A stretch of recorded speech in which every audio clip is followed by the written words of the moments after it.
बहुत अच्छा काम किया है, तो स्कूल के लिए बहुत का फीस माफ किया। आप जाके देखो, उनके बारे में पूछो, आप इंक्वायरी करो उनके बारे में, आपको सब मिलेगा। 23 तारीख के बाद में ना खटारा उठना, आगे बढ़ो,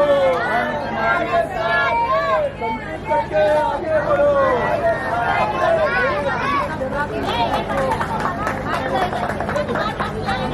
भाई और बहनों को सबसे पहला मेरा नमस्कार।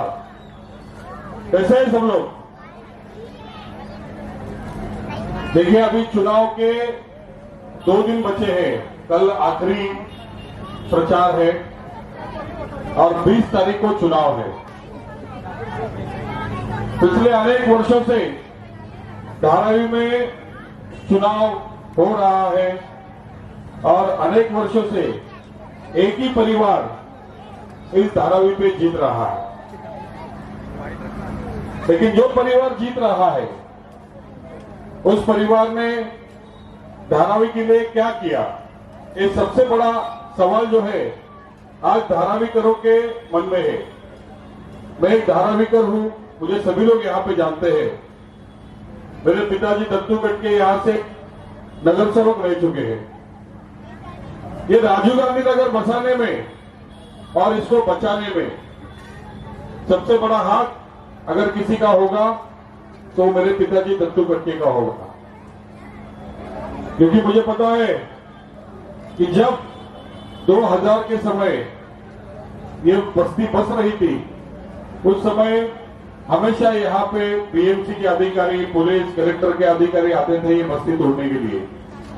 लेकिन उस समय यहाँ के लोगों के साथ में हमेशा अगर कोई खड़ा रहा होगा तो यहाँ के नगर सेवक दत्तूगढ़ के खड़े थे। जो ईमानदार लोग लड़ रहे हैं उनको साथ देना चाहिए, वो हमारे साथ में आए। और जो बिकना चाहते हैं उनके लिए तो पूरा मैदान और पूरा मार्केट खड़ा है। तो जाते जाते मैं आप सबको नारा दूंगा, लड़ेंगे, लड़ेंगे। मैं सभी मेरे कार्यकर्ताओं को विनती करता हूं कि ये जो किचन,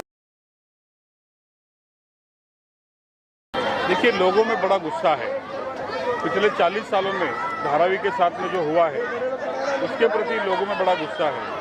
क्योंकि 40 साल में यहाँ पे विकास के नाम पर कुछ नहीं हुआ। यहाँ पे ना स्कूल बने, ना अस्पताल बने, ना सड़कें बनी, ना शौचालय बना। आप धारावी के गली गली में घूमोगे तो आपको सिर्फ गंदगी दिखेगी, कचरा दिखेगा। अब यहाँ पे विकास के नाम पर ये पूरा धारावी जो है अदानी को दिया गया है। तो हम सबको विकास चाहिए, क्योंकि धारावी की परिस्थिति ऐसी है कि 100 स्क्वायर फीट में 6 लोग रहते हैं और एक सिंगल शौचालय जो है वो 250 लोग यूज करते हैं। इसके लिए मैंने धारावी को देने के लिए 6 गारंटियाँ बनाई हैं और वो 6 गारंटियाँ मैं सब यहाँ पे सभा लेके वीडियो के माध्यम से लोगों को बताता हूँ कि भाई हमारे प्रॉब्लम्स क्या है, धारावी करो क्या प्रॉब्लम्स से जूझ रहे हैं और उसके सोल्यूशंस क्या है। प्रॉब्लम दिखाता हूँ और मैं मेरे माध्यम से सोल्यूशन बताता हूँ। तो इसी तरह से हमने अभी सभाएं शुरू की है। अभी कल चुनाव का आखिरी दिन है, तो हमारी लगभग 2 सभा हो चुकी है।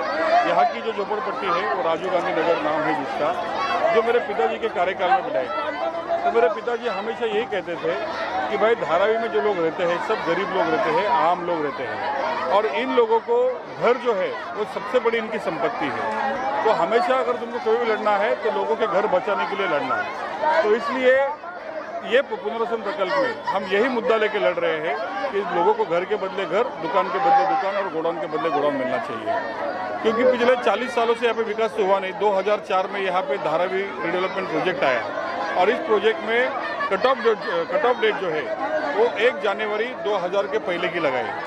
तो यहाँ की जो झोपड़पट्टी है ये 2000 के बाद की है, यानी ये पूरी झोपड़पट्टी कम से कम 15,000 झोपड़े हैं जो पात्रा पत्र के नाम पर यहाँ से उनको धारावी के बाहर भेजना पड़ेगा। तो इन सब चीज़ों के खिलाफ हम लड़ रहे हैं। और जब हम गायकवाड़ परिवार को पूछते हैं कि 40 साल में आप लोगों ने क्या किया, तो वो नारा लगाते हैं अदानी हटाओ धारावी बचाओ। अरे भाई, जब 20 साल से आप ही सत्ता में हो, आप ही मंत्री रह चुके हो, आप ही विधायक हो, पूरी पॉलिसी आपके कार्यकाल में बनी है, तो पहले तो हमको ये जवाब दो कि 40 साल में आपने क्या किया है।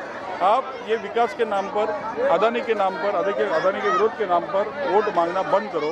ये सरासर धारावी के लोगों के साथ में धोखाधड़ी है। अब जो है यहाँ पे परिवारवाद जो है बड़ी जोश में चल रहा है, क्योंकि वर्षा गायकवाड़ ने अपनी बहन को ज्योति गिरी गोसावी जिनका नाम है उनको यहाँ पे खड़ा कर दिया है। तो लोगों में बड़ा आक्रोश है कि हमने बाप को चुन के दिया, बेटी को चुन के दिया, अभी उसने अपनी बहन को खड़ा कर दिया है, जिसका धारावी के कोई भी सामाजिक क्षेत्र में या राजकीय क्षेत्र में कोई भी योगदान नहीं है। तो लोगों में बड़ा गुस्सा है, वही गुस्सा हम लोग जगह जगह पे जाके निकालेंगे और ये गुस्सा आपको 20 नवंबर के चुनाव के दिन के समय पे दिखेगा, जो 23 नवंबर को बाहर निकलेगा। 40 साल से कांग्रेस की आबादी यहाँ रही है, लेकिन फिर भी बुनियादी जो सुविधाएं होती हैं वो धारावी को अभी भी देखा जाए करंट जो आमदार है वो कांग्रेस से ही।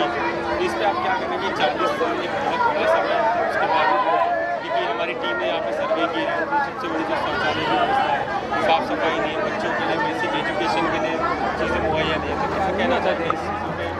इतना समय देखिए, 40 साल से इन्होंने जो चुनाव किया वो हमेशा धर्म के नाम पर, जाति के नाम पर, प्रांत के नाम पर किया। इन्होंने कभी भी लोगों को विकास के नाम पर जो है वो वोट मांगा नहीं। विकास के नाम पर इन्होंने कभी भी लोगों को वोट नहीं मांगा और इसके वजह से धारावी की ये परिस्थिति हुई है। और अभी भी जो है वो वोट मांग रही है धारावी को अदानी से बचाने से। अगर आप ये टेंडर रद्द करोगे, आप यहाँ पे पुनर्वसन प्रकल्प बंद कर दोगे, तो पिछले 40 सालों से जो ज़िंदगी हम जी रहे हैं वैसी ज़िंदगी हमको आगे भी जीनी पड़ेगी। तो हम लोग कोई पुनर्वसन के विरोध में नहीं है, हम सिर्फ ये चाहते हैं कि विकास धारावी के लोगों का होना चाहिए, ना कि कोई बिल्डर का, ना अदानी का और ना ही कांग्रेस का, ना शिवसेना का। विकास धारावी के लोगों का होना चाहिए। धारावी के हर परिवार को घर के घर बदले घर और दुकान के बदले दुकान मिले। इसके लिए मैं, मेरी टीम, हमारा पूरा परिवार जो है हम आखिरी सांस तक लड़ेंगे। इसलिए मैं अभी मेरे सभा के बाद में मैं लोगों को किचन भी बांटता हूँ और उनको यही कहता हूँ कि मैं आज तुमको सिर्फ किचन दे सकता हूँ, लेकिन जब यहाँ पे विकास होगा तो ये विकास के माध्यम से जो आपको घर मिलेगा धारावी के अंदर, उसकी चाबी भी मैं ही आपको दूंगा। वोटिंग में सिर्फ 2 से 3 दिन का समय बचा है, तो आगे आपका क्या प्लान है? किस तरह की अभी हमारी सभा वगैरह नहीं है, अभी हम लोगों से डायरेक्टली जाके मिल रहे हैं, क्योंकि ये चुनाव जो है धारावी के लोग बनाम कांग्रेस पार्टी है।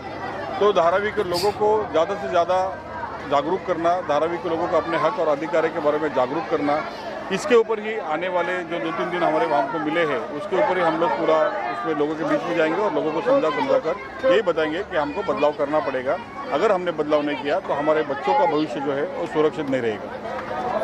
सर, हमने देखा और जो पार्टियां हैं 500, 1000, 1500, 2000 देके लोगों को इकट्ठा कर रहे हैं। एक निर्दलीय उम्मीदवार बहुत बड़ी सभा में बहुत लोगों को इकट्ठा होते देखा, क्या कारण था कि एक निर्दलीय उम्मीदवार के लिए बिना पैसा दिए लोग इकट्ठा हुए? देखिए, यहाँ पे चुनाव मैंने लड़ रहा हूँ, मैं सिर्फ उनका प्रतिनिधित्व कर रहा हूँ। चुनाव जितने लोग यहाँ पे खड़े हैं वो सब लड़ रहे हैं, मेरे साथ में जो लोग खड़े हैं वो चुनाव लड़ रहे हैं। खाली फॉर्मली मैंने पर्चा भरा है। तो लड़ाई जो है वो धारावी करोती है और ये लड़ाई के लिए हमने नारा भी दिया है कि आप लड़ेगी धारावी, जीतेगी धारावी। इसके लिए उम्मीदवार मैं नहीं हूँ, तो लोगों ने ही मुझे खड़ा किया है और लोग ही काम कर रहे हैं, लोग ही सभा में आते हैं, लोग ही सब प्लानिंग करते हैं, सब कुछ लोग ही करते हैं। मैं सिर्फ एक जरिया हूँ लोगों के जीवन बदलने का और उसके लिए मैं हमेशा कटिबद्ध रहूँगा। हमने सभा में देखा सर, कम उम्र के मतलब जो वोट दे सकते हैं 18 साल की उम्र के ऊपर के लड़के लोग भी आज शामिल हुए हैं। कितना मनोबल बढ़ेगा अब आपका? देखिए, अभी आपने देखा होगा कि हमारे साथ में एक पूरा ग्रुप जो ज्वाइंट हुआ, पूरा पढ़े लिखे लोग का एक अच्छा ग्रुप था जो ज्वाइंट हुआ। ना किसी पार्टी को ज्वाइंट हुआ, ना मुझे ज्वाइंट हुआ, वो हमारे विजन को ज्वाइंट हुआ। जो गारंटी हमने लोगों को दी है उसको ज्वाइंट हुआ। धारावी के बारे में हम जो सोचते हैं उसको ज्वाइन किया, क्योंकि धारावी की हमारी लड़ाई जो है वो धारावी के शौचालय के लिए है, हमारी लड़ाई धारावी के स्वास्थ्य के लिए है, हमारी लड़ाई धारावी की शिक्षा के लिए है, हमारी लड़ाई धारावी के साफ सफाई के लिए है, हमारी लड़ाई धारावी के लोगों को घर के बदले घर, दुकान के बदले दुकान मिले, ये है। और धारावी के सब परिवार का उद्योग जो है वो धारावी में आधुनिक तरीके से पुनर्वसित करने की है। तो इस लड़ाई में सब लोग जो है, जवान है, बूढ़े हैं, बच्चे हैं, सभी लोग हमारा साथ दे रहे हैं।